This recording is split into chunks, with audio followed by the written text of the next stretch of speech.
So guys, ito pagka hirap mag-bleed sa likod, ang gamit ang brake master.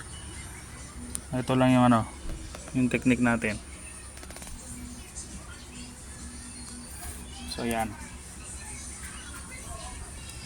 Kailangan pang yung syringe, pang injection.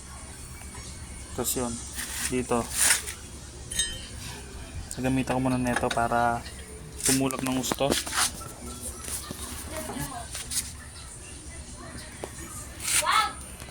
So ganito lang mangyayari. Wait lang. Jay, baka mo nga to, Jay. Ano gagawin? Ganyan mo lang. Kasi video mo lang niya. Naka-video. Yan.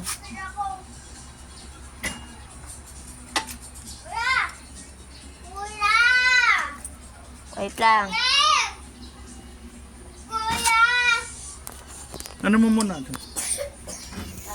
So yan, nakita nyo. Pagka tulak ko dito, bubuksan nyo dito para nagbe-bleed lang din. Buksan natin tubig. Natin. Ayun. Okay na. Ganun lang. Okay na.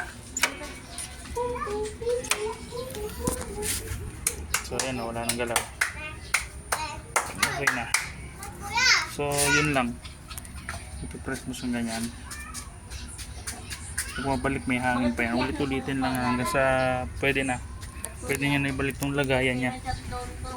Basta magkaroon lang na laman na mawala lang yung mabilis mawala yung hangin. So yun lang. Injection ng katapat.